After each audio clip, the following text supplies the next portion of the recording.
Hi, my name's Rob Kirkpatrick. I am the class of 1964 and I'm delighted to be here to support the Headmaster's Heritage Committee.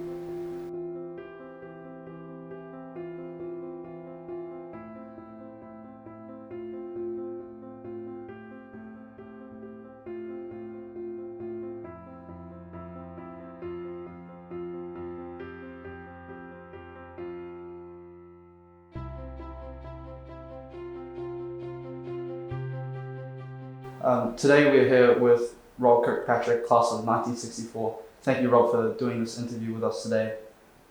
I'm delighted to be here. To start off, can you share or recall a distinct memory from your time at grammar and from your time on the board? Sure. I can actually remember, I think on my second day, sitting out on the curbstone around the grass at the front of the school, waiting to be told what class we were in as a sort of a timid little third former, and seeing all the big people walking around, so that you felt rather daunted to be here at Auckland Grammar. It was such an institution. Yeah. But I've also got sort of other memories through the years. Getting on the honours board was kind of a special big deal for me, and seeing my name up there for the first time was pretty special. Right. First 15 era, I ended up getting the conversion that drew the game with Mount Albert that made us first equal in the competition, so it was kind of a big deal that it actually went over. And sort of also being involved with the school subsequently when I came back from overseas to be on the Old Boys for a wee while, and then a sort of a junior member of the board, then chairing the board. And during that era, I suppose my special memory is being in Cambridge with John Morris and the deputy head, Mr. Della, to actually start grammar's involvement in the Cambridge examination system. Right. Yeah. And while we were there to start with, the person we were talking to asked me, when did I get here?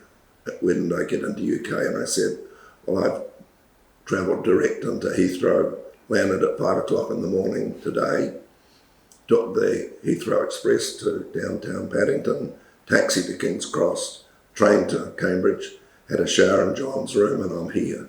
Right. And the lady looked at me and said, I guess you guys are serious about this. And we then got introduced into the far more senior people the next day. Yeah.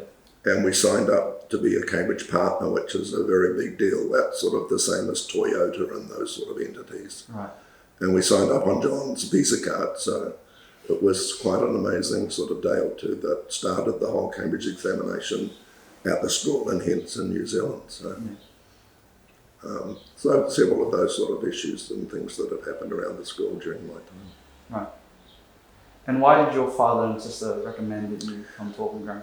Well, my sister, I don't quite know why you've put that there. My father, definitely. So when I was very young, my father told me I was going to Auckland Grammar. When my father told me things, they happened. So I never questioned why it was going to happen. I just knew it was going to happen. And I knew that my dad had come to grammar and he had a very special, fond memories of the school. So I was coming here and that was the end of it. So. Right. And do you appreciate his decision? Well, absolutely. Grammar has been pivotal in most of the things that have happened in my life in one way, shape or other, either through the school itself or in many cases through the Old Boys. So many times during my career I've been helped, influenced or guided by senior Old Boys to do different things and have helped. So my life has been intertwined with grammar and grammar Old Boys sort of the whole way along. So yes, absolutely critical of my life. Right. I understand that in your seventh form you were head prefect. Can you tell us a little bit more about the differences between your roles and responsibilities back then versus today? Quite interesting. The school itself was very different back then because the Ministry of Education was far more involved in the schools directly, whereas now this ministry's pulled back and the school has its own board and its own governance and so on. So back then the parents were largely a group that lived outside the school, whereas today the parent group is a very important supporter and fundraiser and member of the school community directly and is really welcome within the school. So quite a lot of difference in that respect. The school was much smaller, 1,200 versus 25 or 2,600 now. Life was more straightforward. There were less choices, there were less activities you could take as sports clubs and so on. So the role of the head prefect was equally an honour as it is today, but the head prefect back then had a few duties, but far less duties than the current people have, where there's far more involvement in all sorts of activities. Because you were the head prefect back then, you did the Anzac Day and a little bit of prize giving, and that was primarily it. Whereas the head prefect is frequently on stage and doing other things in the current era, and as a sort of a much more involved role within the school than was ever the case back when I was head prefect. Right. As your head prefect's role was not as demanding as it is today, how did you balance your academics and your commitment to the first 15?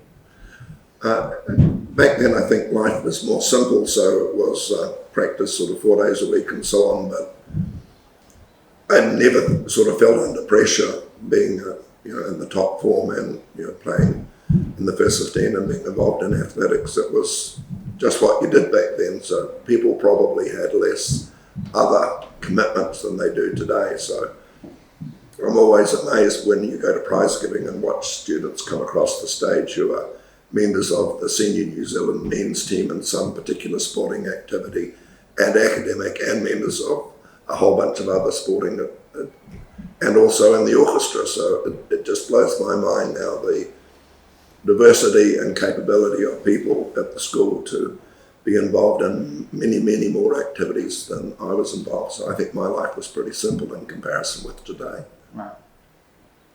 Could you tell us a bit more about why you set up the Foundation Trust and who it seeks to benefit? I didn't set up the Foundation Trust personally. That was an initiative of John Morris, the Headmaster John Morris. And he came to the board basically trying to find ways of keeping the quality teachers in the classroom and actually recognising that teachers were progressively being underpaid.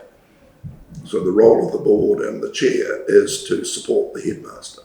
So that was John's initiative, and I got involved in supporting him and the initiative itself. So that was something we did purposely to try and increase recognition of teachers, increase their salaries, allow them to be at Auckland Grammar, which is becoming increasingly difficult as the price of things in Auckland continue to rise, the pricing of housing and those sort of things. So it's been a magnificent initiative to recognise teachers and actually give them some more money, which is kind of pretty important in our current life. So lots of memories from that era. I was at the first meeting with Michael Friedlander, who has supported the school tremendously, in John's office in front of the fire. And when Michael came, he said, "I don't know why I'm here, because I'm not interested in what you guys have to say." And he sat down and listened for 10 or 15 minutes and said, "Oh, okay, maybe I am interested after all," and became our first and one of our very major supporters for the Teachers Initiative. So lots of good memories from back then. And when we go to the teacher award ceremonies nowadays, I think we're up to 30 or more awards, which is just amazing. So great initiative started by John and supported by me as chair of the board and the board, but it was John's initiative, not mine. Right. And lastly, how does it feel to be an Augusta Award winner for 2021? Initially very surprised when Paul called me, president of the Old Boys called me. We had other business that I thought he was calling to discuss, and when he said why he was calling, I was fairly speechless and initially a tad embarrassed and very humble that I'd been selected. I was there sort of when we set this up as board chair, and I sort of knew a lot of the criteria that we put in place for how we're going to select the awardees and so on. And I know quite a few of the early awardees, and they are just unbelievably great people. And I felt almost a touch unworthy to be in the sort of the same category. The more I've thought about it, though, I just feel very humble, and I don't know what else to say apart from humble that I've been included in that group. Right. Well, thank you, Rob, for coming in today and doing an interview with the Headmaster's Heritage Committee. Been my pleasure. Thank you for having me.